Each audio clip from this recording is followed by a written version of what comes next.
Not again!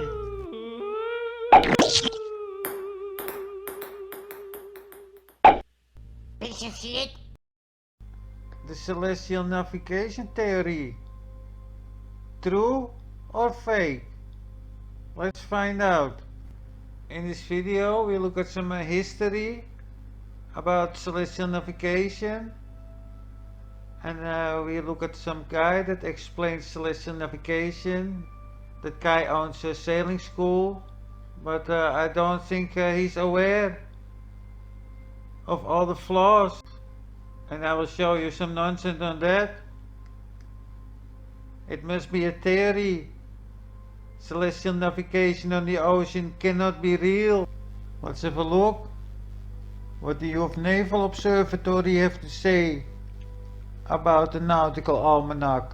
The British first published the Nautical Almanac and Astronomical Ephemeris in 1766, with data for 1767. In the United States, the Naval Appropriations Act of 3 March 1849 authorized the preparation and publication of the data necessary for navigation. So, in 1766 we had the so-called Astronomical Ephemeris.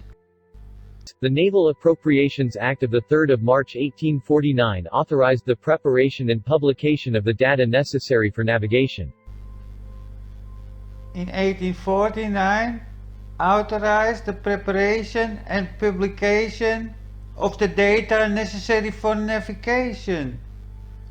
Hold on, I need to think a second or two about this.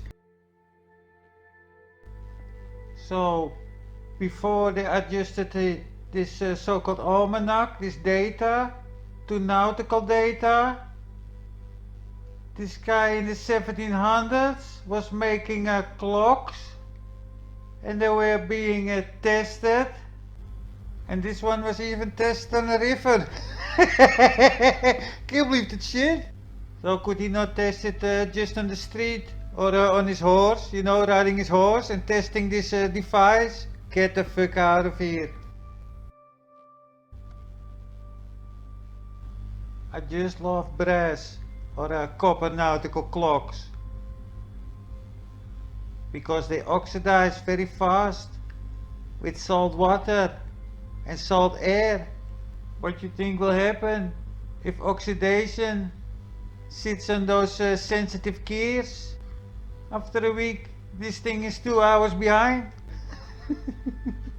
In 1736 they tested this clock without having a nautical almanac, because in 1849 it was authorized for preparation and publication of the data necessary for navigation. And they did more experiments.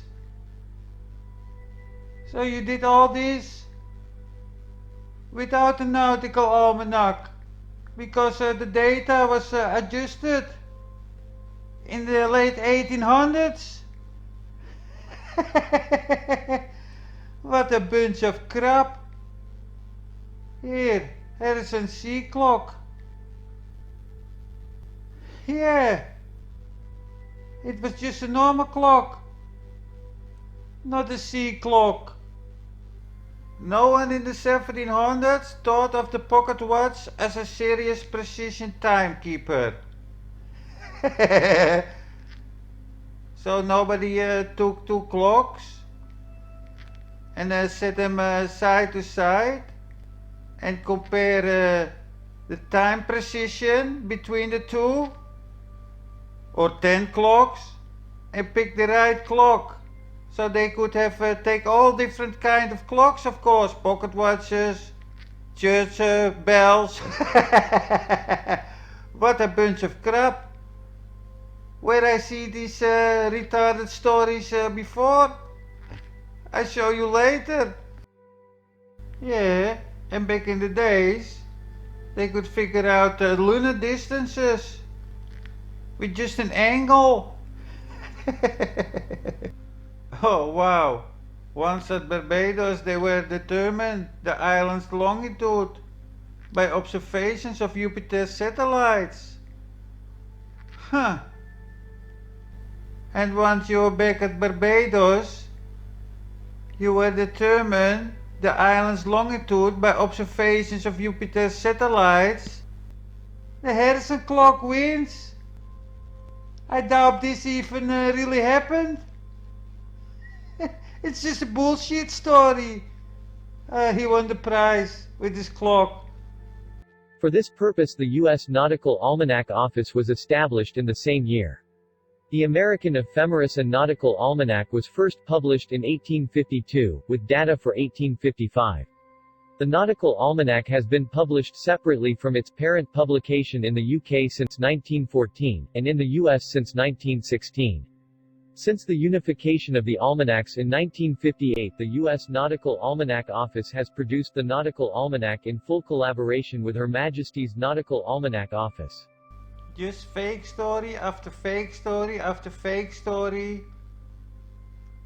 So the public had no access. Because that went public mid or late 1800s.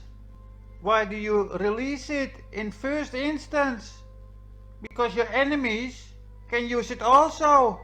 Don't you want to be the only one that have knowledge of navigation? Because you don't give that knowledge to your enemies. And by publishing it, you give it to your enemies. And make it very easy for them to navigate on the ocean and shove a cannon up your ass. Late 1500s, here in Holland, if we have to believe this story, we built like 15,000 ships a year. I guess it were not all rowing boats. And if we pull up another his story, then we had the East Indian Company with thousands and thousands and thousands of ships. And they lost like only 3 ships a year in average. Some years it was 2, some years it was 5. If we have to believe this story, then they could do all this without proper timekeeping device and nautical almanac.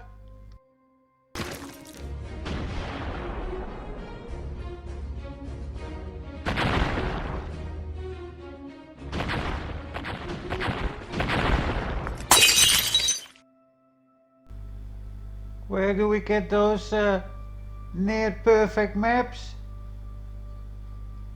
In 1525. And they are not created just in 1525, of course. This would take many years to map. And you have to cross each latitude on a piece of land to measure it. Imagine crossing the Amazon on each degree of latitude, because you have to measure the land from east to west, or you have to measure the ocean from both sides,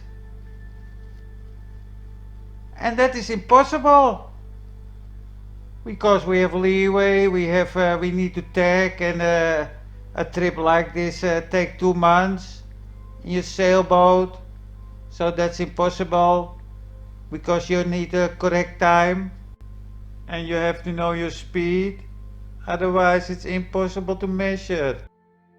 And you don't have the nautical almanac. So how these things came alive is just a big lie. So in 1525 you had a map like this ready, and then not have discovered the Bering Strait. How could you have missed that? University of Cambridge pushing this crap. You can only learn crap at universities. Vitus Bering, the discoverer of the Bering Strait. This book was first published in 1889.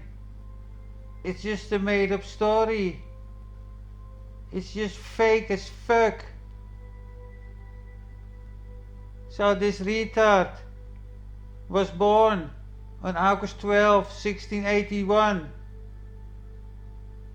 So when did you discover it? around 1700.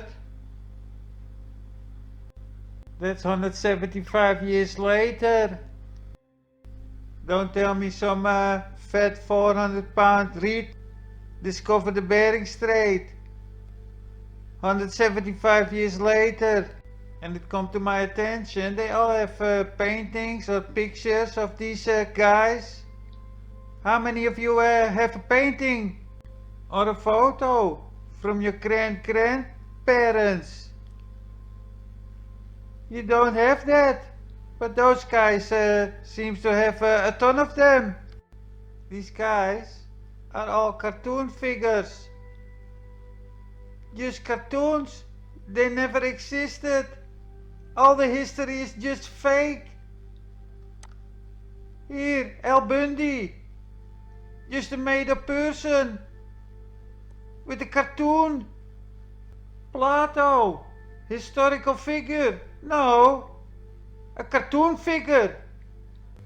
All these cartoon figures are made up around 1900 to cover up our real history. So after 175 years, people created this map. You discovered the Bering Strait. What a bunch of crap. So they measured this stretch of water near correctly. And then here at the bottom of the globe, they leave suddenly a small gap. So they didn't measure it. Oh, we must think there was once a lot of ice, and that is melted today. Liars, with your programming. That map is not even 100 years old. Liars. So here, by the way, this is the H4. That's the fourth chronometer by John Harrison, who was the inventor of the chronometer to try to find and solve the problem of the longitude. Second thing we have to remember, or to understand or accept, that celestial navigation is all pre-Galileo and pre-Copernicus. Pre-Galileo and pre-Copernicus. I think that's just bullshit.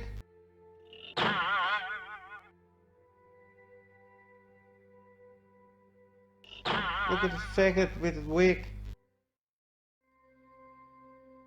The H1 and H2 and H3 were very large clocks. Okay. 66 centimeters. So you built the first H1 between 1730 and 1735. It was a portable version. And his clocks don't need lubrication. Ah, there was also one problem, but it could not be called a problem. The H4 needed oiling. Hold on, the first clocks not needed oiling. And then suddenly 40 years later you guys figured out oil is a good lubricant. Why you didn't use oil for the first 3 versions to make them more run smoothly? What a bunch of crap. You guys know that you can also lubricate brass. You know, lubrication also protects them from salty water and salty air. When you lubricate these things, they run smoother. Ah, here, the H3. Those have lots of gears, and each gear needs lubrication. Any clockmaker or machinist know that. What a bunch of trash. So, that's just a bullshit story. Just like how we invented glasses and telescopes. So let's say glasses were invented in 1285 and possibly older. But let's say 1285 we invented a telescope. Some Dutch guy invented it. And you know how he came up the idea? That's because of 2 kids in his store were playing with these expensive glasses. So those two kids aligned the two glasses, and from behind this counter he watched through these two glasses, and he saw the cock on the church being magnified. That's some amazing story. People know about this, but it took like 250 years to do this. God thank we had those two children that could play in his store with his expensive glasses that took him weeks and weeks to polish and polish. Without those kids, we still have no telescope today. So nobody in these 250 years came up with the idea what happened if I align two glasses instead of one. So nobody had the idea? That's just a retard idiot shit story. And if glasses were 1,000 years older, then this story is even more stupid. So nobody tried to align two glasses. They're trying to make us dumb fucks, and they did a good job because everybody buys into this garbage. Back in 1763, Maskelyne was instructed to do two things.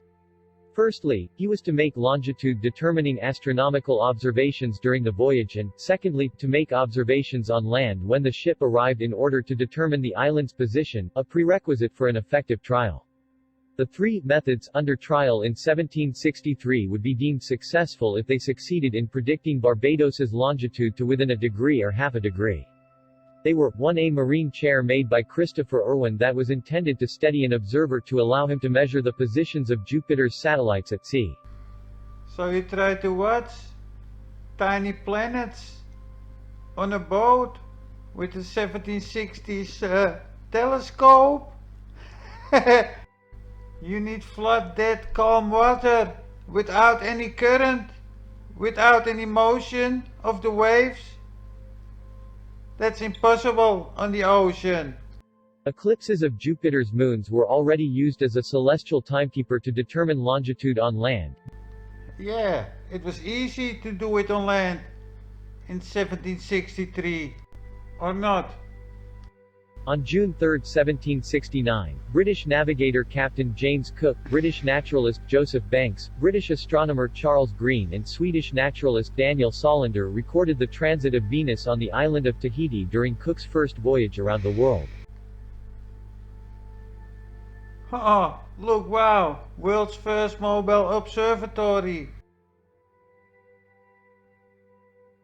So this was 6 years later, and Mr. Green, the astronomer, was still around. Let's see. So Mr. Green used a similar telescope like this in 1769. So that tells me they used a similar one on this rocking boat. Hey, Mr. Green. Mr. Green was also present at this longitude experiment with that clock, H4 clock, in 1763. Mr. Green, this is a similar one from 1760s. So with a similar piece of crap, they observed Jupiter on a rocking boat. Not only would their findings help expand scientific knowledge, it would help with navigation by accurately calculating the observer's longitude. At this time, longitude was difficult to determine and not always precise. Difficult to determine and not always precise on land. So this was 6 years later, and it was still hard to determine longitude on land. Maybe they should have used a tiny clock like the H4 6 years later. And that clock was so precise with calculating longitude that it even won a prize. of 20,000 pounds back in the days, which equals 2 million pounds today. For 2 million pounds, I buy an atomic clock. I model up Jupiter today on two locations. That would be the North Pole on the prime meridian and 180 longitude east at the equator. Then we can already see Jupiter points in a totally different direction. You can lay a protractor on the table and draw these lines. Altitude is not important because they don't change anything to the direction. Azimuth 260, and here the direction is 90, 91, and this is how it looks like. You can just draw this up on a piece of paper. Altitude is not important because it changes nothing to the directions. So to which Jupiter eclipsing moons they pointed their tiny fucking telescope? This one or this one? This is your own data, it's not my data. Pieces of shit. Liars. Now we want to know where the sun is, and that is why we use the Astronomical Almanac. That's a blue book, and it tells you which is the position of the sun for every hour and every minute and every second. Minutes and seconds. Wow, this must be some precise thing, this navigation. So time is crucial, so we need a clock. Yeah, clock, very important. Otherwise no navigation on the stars, sun or moon. Well, you don't call it a clock in the nautical terms, of course, it's a chronometer. So this chronometer is nothing else but a timekeeper. It's a clock, really. So let's see our blue planet again. Finding our position. How does that work? Well, look at the Earth. I have now drawn the Earth with North Pole up and South Pole down and the equator in the middle. We have the sun I have marked there, where this is where the beam of the sun goes through the surface of the Earth on its way down to the center of the Earth.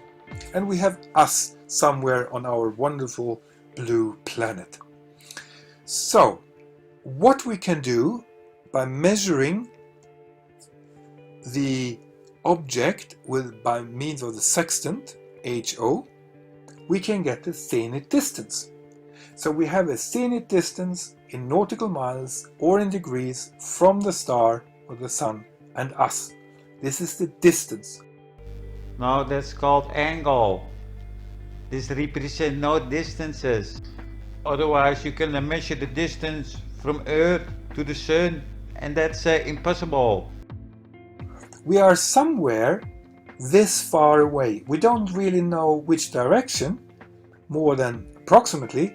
So what we get is the orange dotted arrow, we get a position line. And that is very important to remember. If we measure the zenith distance, we are somewhere along an orange line which has the distance of ZD to the star. So the orange line, the orange arrow is called position line. We are somewhere along there, which is 90 degrees to the yellow line. So what does the sun do? This is in the morning. The sun continues further west. In the afternoon we can take another measurement of the zenith distance. So how do we do that? We measure the angle at a later time, the HO2, take 90 degrees minus these measured angles, and we get a second zenith distance.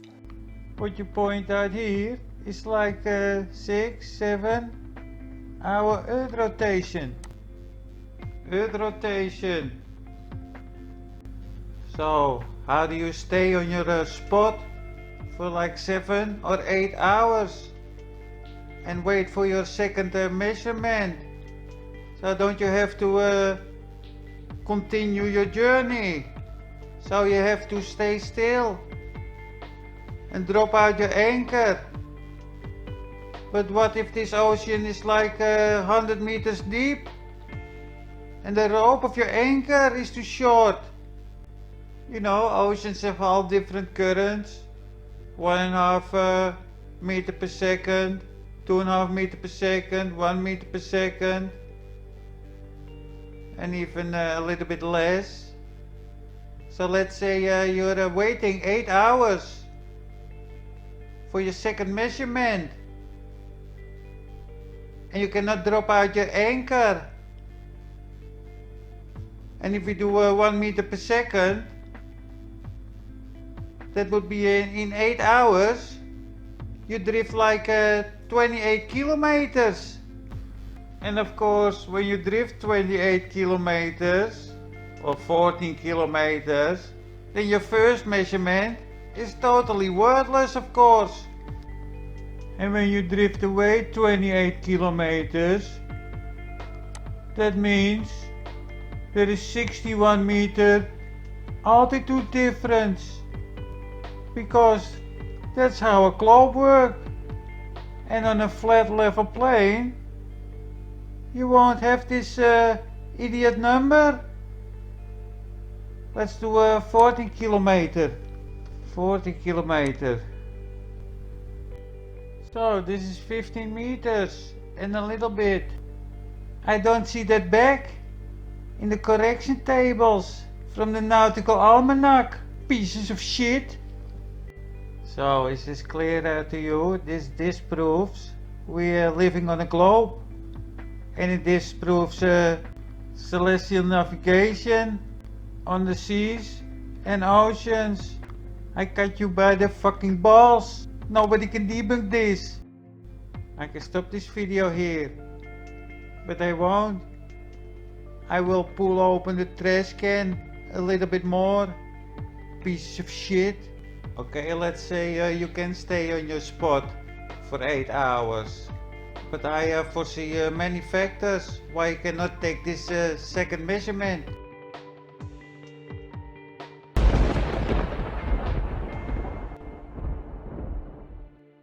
Yeah, right. Bad weather can block your view to the sun, and then you have to wait until it clears up to take another measurement, but that can take a day or weeks. Let's say you are the most lucky sailor of the world and you not drift away due currents and you could see the sun for your second measurement, and then in those 8 hours we have a totally different tide. Here, altitude correction tables from the Nautical Almanac. They don't take tides into account, and no corrections for curvature when you drift away a couple of miles. If you drift away 4 miles, then there is already 10.6 feet difference in elevation. Later in this video I do some more about those correction tables. Along the first orange position line and the second orange position line.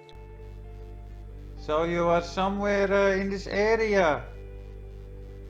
You could have drift 28 kilometers in this direction and have a tide of like 3, 4, 5 meters. So in theory we can navigate on the sun, but only if we stay on its spot and don't move an inch, and that is undoable on the ocean. So we need another celestial body, here the moon, at the same moment. But then we run into the problem with the tides or swells. 5 meters more eye height is a huge difference is celestial navigation. And when I'm sailing here, around the 80 latitude north, during the daytime, I don't see a moon. So I'm totally depending on the sun. So you must be a lucky guy to find two celestial bodies for your measurements during the daytime. Until now, nothing convinced me celestial navigation works. It works in theory, but not when you are actually on the sea, on the oceans.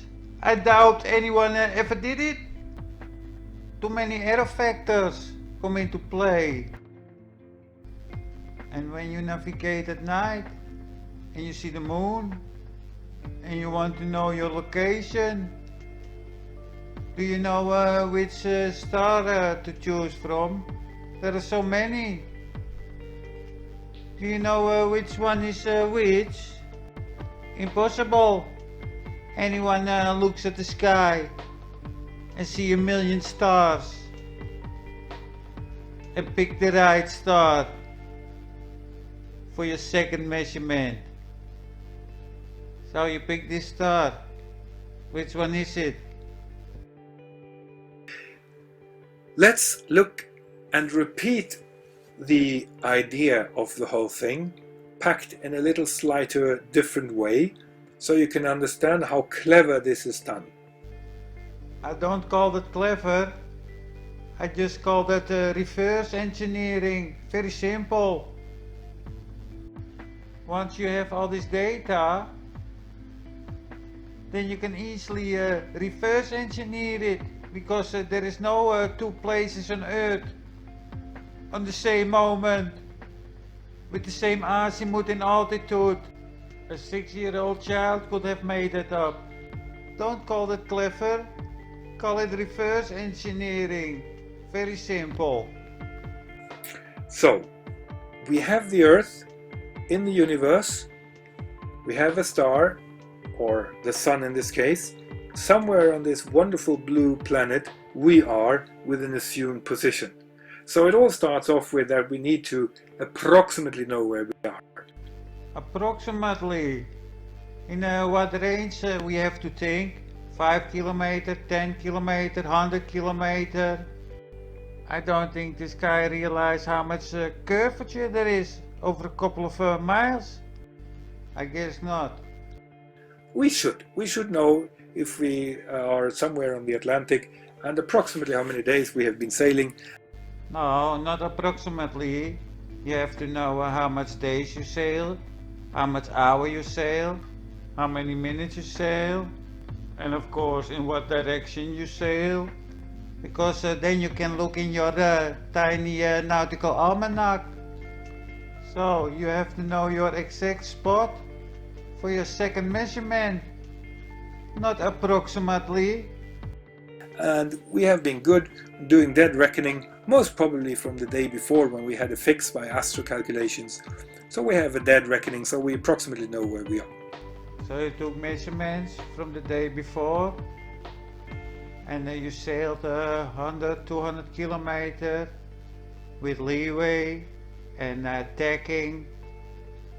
When I place my sailboat here, and I want to keep a bearing of like 60 degrees northeast, and I sail all night with some of these factors I just named, leeway and tacking, then this tells me nothing about my location, but it tells me my bearing, and the bearing is the same on both locations.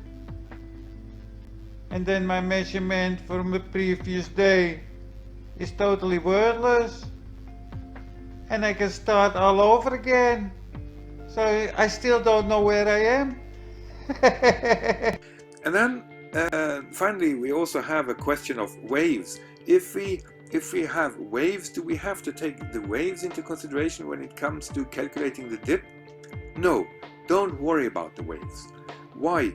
Because you would instinctively take the sextant shot on a crest of a wave when you are at the top of the wave, and when you are on the top of the wave measuring the angle, you would look at the horizon, and the horizon is also having a crest, because you can't look down into the valleys of the waves. You look from one crest to another crest, and if you assume that these two waves are about the same height, then they will take out each other. So don't worry about the waves. It's only a question about the eye height above the sea level. Again, he makes an assumption because he thinks when he's on a wave or a swell from 3 meters, there is also a swell of 3 meters at the horizon. There is a ton of factors why sea level can be different on a couple of miles or kilometers. Currents flow around the ocean's hills and valleys.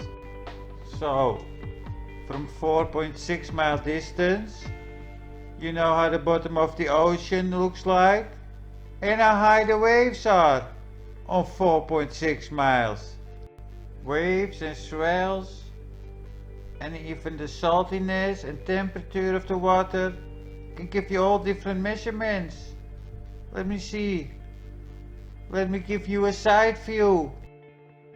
Let me borrow your tiny boat. So, according to science, we have swells, and the ocean floor is not totally straight. And when the water flows along those ridges, valleys and hills, then the seawater rises, of course, because there is current. So you measure the sun. But don't you understand? This wave gives you a false horizon. This is the real horizon. But because of the swells, the waves and everything, you think this false horizon is your real horizon. And if you do measurements on this angle, then you are a couple of degrees off with your measurements. So now we have the true horizon and not the false horizon. This celestial navigation becomes more and more a theory, because every situation has to be perfect. No valleys, no hills, no swells. Perfectly straight water. Well, and then you remember that we had some issues. First, we were thinking about where is the horizon? Let's have a look what NASA have to say about sea levels. And they not even mention the tides. You know, the pulling power of the moon.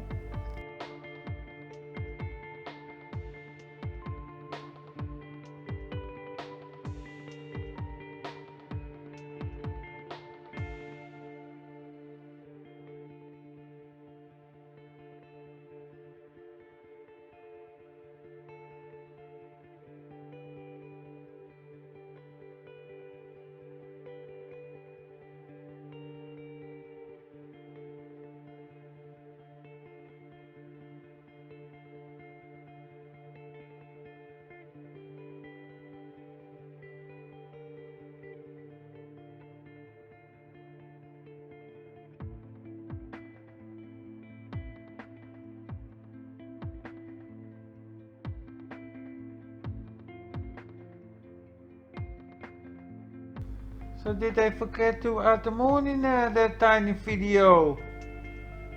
The moon is causing the tides, according to their own bullshit.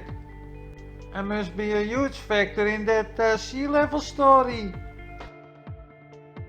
And the assumption that we use is that the sun turns around the Earth one turn in 360 degrees, that is, in 24 hours. That means in 1 hour it goes 15 degrees.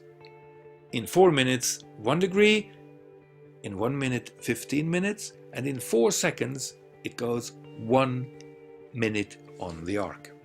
Let's put this 15 degree an hour to the test. On the globe model, of course.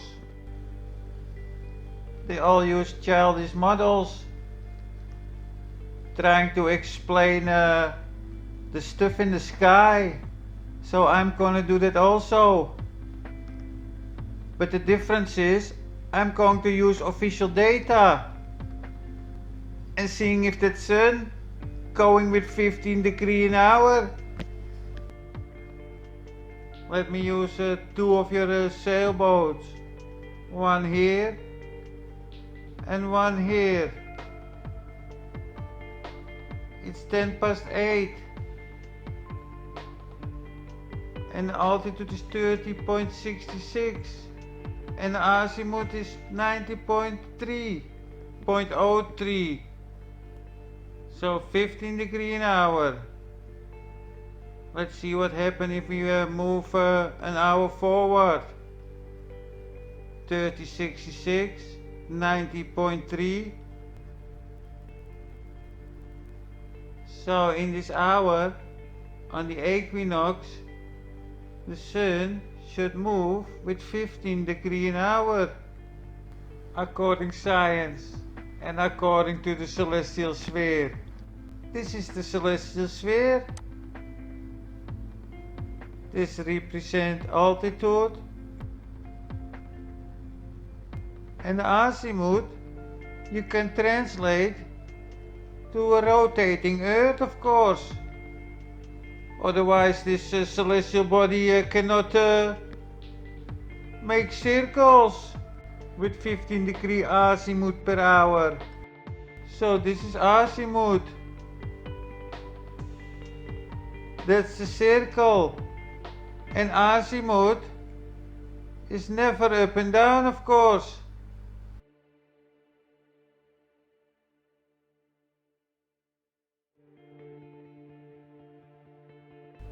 And the circle around you goes with 15 degrees an hour. When the sailor here is watching the sun for an hour, then the azimuth must change with 15 degrees an hour. That is azimuth.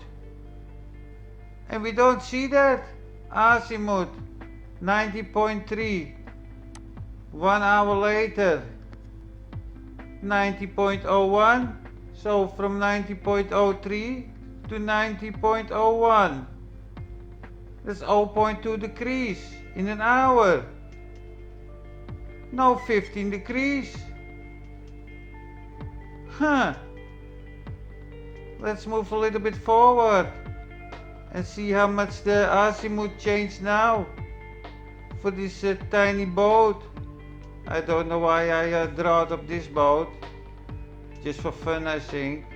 But let's concentrate on this boat.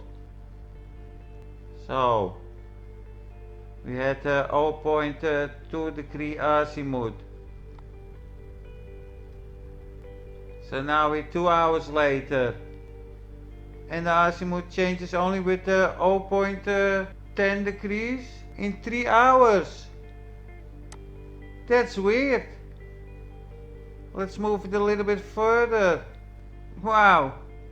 Now it's noon, and this azimuth only changes with like 0.2 degrees instead of 60 degrees.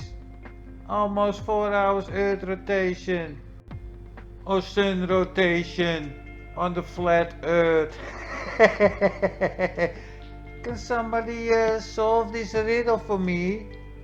I know it, but now you have to solve it. In this part, he's going to explain how to calculate and do the corrections, and I will play the whole video. But now I show what he's calculating and explain it a little bit, and then watch this guy doing his assumptions. So he measured the sun's altitude, the angle, and then he take 5 arc seconds off for his index class error. You can also correct this error on your sextant while you're measuring the angle to the sun. And then take 2 arc seconds off for the height of I, which is also called dip. That must be some Earth curvature, but that number don't match the curvature. And then we have to do a plus correction for the refraction. That 14.7 represents the sun's altitude for 36.24 degrees. And then we end up with this number 36 degrees 30.9 minutes. And then we end up with the difference of 6 arc minutes. And 1 arc minute is 1/60th of a degree. So all these calculations are for 1/10 of a degree. Can you believe that shit? He don't take tides into account. He don't take currents into account. And he's assuming he can stay on the exact same spot between two measurements. So my conclusion is he never have navigated. He studied it very well and might have a diploma for this, and he owns a sailing school or so. But this celestial navigation only works on paper. This sailor is just dumb, like all other people on Earth who buy into this bullshit. And doing these videos. So I'll put this aside for a second here and show you my template for Noonsight.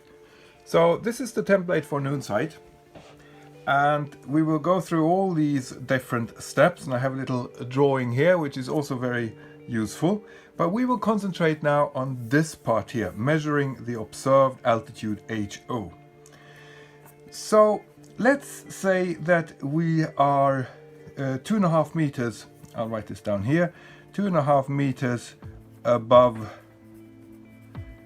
sea level. That's where we observe it. You can write it down here, you can just memorize it. Normally it will be something in a smaller boat between 2 meters and in a larger boat 3 meters. If you're sitting down, 2.5 meters is a typical assumption, one can say. Then let's say that we are on the 16th of May and that we have measured the altitude of the sextant. Here I put this here, 36 degrees and 24 minutes. You can see there it says RYA, there it says simple. So the RYA teaches you to go through all these steps, and this is a simple summary. So if you need to be fast and don't want to do any multiple calculations, you can just go approximately over here, and the error will not be that big. It will be typically maximum 0.3 nautical miles. I also have a lot of footnotes here. So the footnotes are good. So if it gives a footnote like here, number 1, you can get a memory. What is index error? And here it says always same for same sextant. All right. So on my sextant, I will say that I have 5 minutes on the arc. So I say 5 minutes on the arc. So if it is 5 minutes on the arc, so it's overreading, you just have to take it off again. So you deduct it. So you say minus 5 minutes. So when you add these together, or subtract in this case, you get to the observed altitude, HS. So you take minus 5. So here one needs to be good in head calculations. So this is 9. And we add a little 1 there. From 1 to 2 it is 1. And then here is a degree, and then 36. So do a quick recap. 36 degrees 19 minutes, plus 5 makes 24. That makes sense. Remember that this digit here, if this goes up to 60, that's when it adds 1 degree, because 60 minutes makes 1 degree. So normally, that's a very frequent mistake you do. So normally you think that, it goes up to 10, and then it adds the next digit here to the left. But here it is 60 minutes to a degree. So dip. What was dip? We have a little footnote number 3 there, 3 here. Dependent on height of eye. See yellow pages. Now I remember. Dip had something to do with the yellow pages. With the height of eye. Dip had something to do with the height of eye.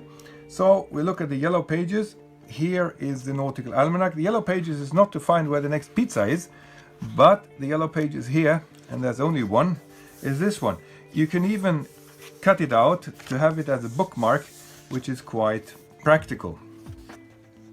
So this is now the altitude correction from 10 to 90 degrees for sun, stars and planets. So we are at the sun. So here is the dip. So this is dependent on the height of eye. So you can see here, depending on the height of eye, it goes all the way to 21 meters. So that's for big ships, really. And for us small yachts, they have been kind enough to have a little blow up here, because here it's 2.4, 2.6, 2.83 meters. But how about below that?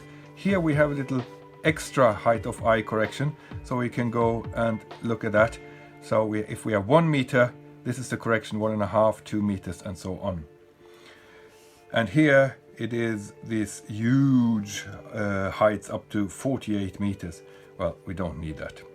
So what do we have? We have here a height of eye, I said 2.5 meters. That's minus 2.8 minutes. Because the higher up you are, the further away you see the horizon, remember? And that's why we see a too big angle, so we have to deduct 2 minutes, 2.8 minutes. Did I say 2.8 minutes? I hope I did. So 2.8 minutes. Now you could of course do like that never mind these 0.8 and call it a 3. But I want to be precise here. And the most mistakes you do is by calculation. You do too many mistakes. So that's why at sea, when you're seasick, I would call this 3 minutes. Let's do it for the exercise 2.8. So this is a 0 really. So from 8 to 0, it is a 2. Makes one more here. So that's from 3 to 9, that's 6. Decimal there.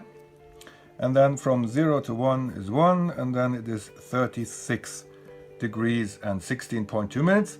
A quick recap. This is almost 16. This is almost 3.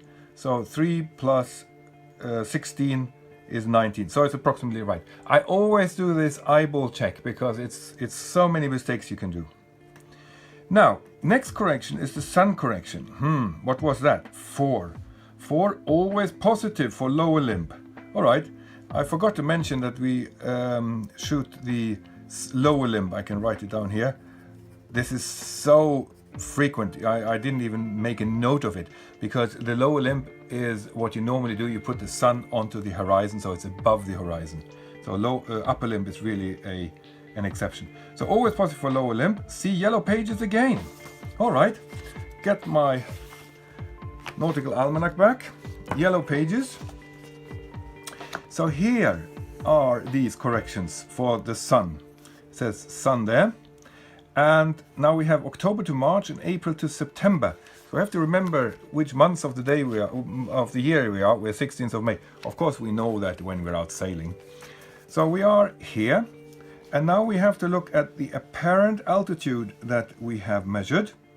And then go into the lower limb, which is the bigger figure, because the upper limb is so seldomly used. So it's written in smaller letters here. So you don't do that mistake so often.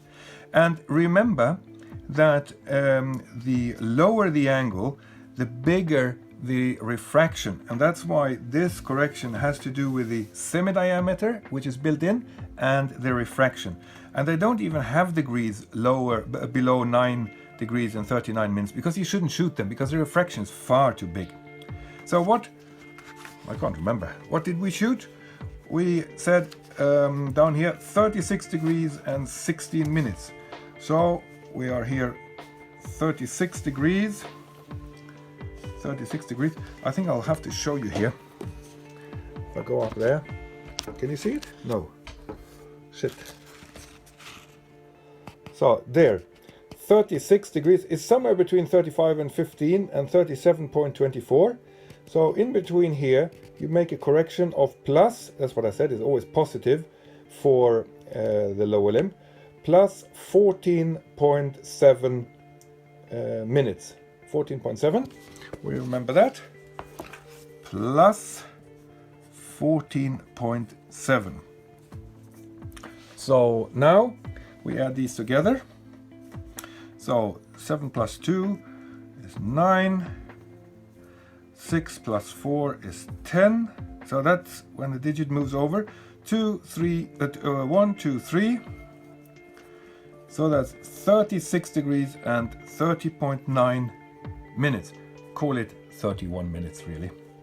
So this is the true altitude, which we then use to compile our latitude later. Now what was this with simple? Now simple is that you don't have to do all these calculations, which sounds very tempting, and roughly it works also if you just want to play around and not do the calculations too well.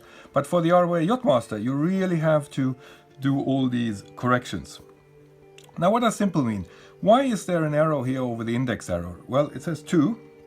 Tip: simply mark the index arrow as an extra line on drum where to read off HO directly. So that means that if I know that I have a 5 minutes index error on the arc, I just make that line a new line, the red arrow in the video, where to read off. So I would read off this observed angle directly, because my index error would have been taken care of by placing the red arrow at the corresponding place. Of course, this means this does only work if the index error stays the same. But if you don't move and crash it and are careful with your sextant, the index error should stay the same for years, really. So how about all these? All these can be compiled into one correction figure. It says here, C note 5. 5, approximate total correction for 2.8 meters, height of eye, and lower limb and summer. So if you have all this together, 2.8 meters, well here we have 2.5, but 2.8, that's for my boat actually, that's why I did it. Height of eye, and I almost shoot the lower limb. I haven't done it upper limb ever, I think. And it's summer, that's when I sail, on a northern latitude. So the error is here max 0.3 nautical miles. Let's see if that's correct. So what you do is that depending on what you shoot here, you can do an approximate correction. So here, if I went in here directly, 36 degrees and 19 minutes. So 36 degrees and 20 minutes. That's somewhere in between 30 degrees and 40 degrees. So the total correction should be plus between 11.5 and 12. So the 36 is approximately in between. So let's put it in between here. So let's say that the correction here is 11.7, 11.8 maybe. So we call it 11.8. So if we add these together, 0 plus 8 is 8. 9 plus 1 is 0. And then we add 1 there. 1, 2, 3. So that's 30 minutes. So if we did it correctly, we have 36 degrees, 30.9 minutes. And if we did this by this summary calculation, we would get 30.8 minutes. So this is pretty close, isn't it? So that's why I say you can if you then have done your Yachtmaster Ocean, or you just do it for the sake of it because you like using the sextant. This is so much faster and with less possible errors, and this is when you do all the corrections. Why do you do this? Well, in the reads, this is the commercial edition of the Nautical Almanac, And then we have the sight reduction table in the errors. But this nautical almanac does also exist from Reed's, and then it's yellow. And Reed's also does something similar to sum these up, these errors. So it's not forbidden really. It's just that the RYA does it the old school. And the reason for this is, of course, that if you are on a vessel or even on a plane, you have to have really big differences in dip. So that's why you to use the dip separate to the sun correction. So this is quite simple, isn't it? So I think I'll leave it as it is. You could do your own calculations if you want, but we will use this in our next chapter, when we then will calculate when it's noon and finally calculate our latitude. So stay tuned and continue listening if you found this interesting. Let me see. I made a poll about celestial navigation. Not much people received a notification of this. Celestial navigation theory. You think it's possible to use a sextant and nautical almanac for nautical navigation? So we have 23% dumb passes here. Morons. Don't you know my channel? Are you some strangers? Dumb passes. What do you want, piece of shit? There you go. Shut up. I have a cloak for you. Here, the cloak.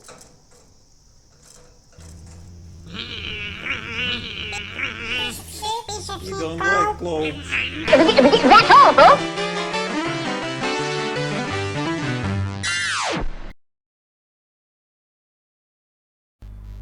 Get your ass over here, piece of shit.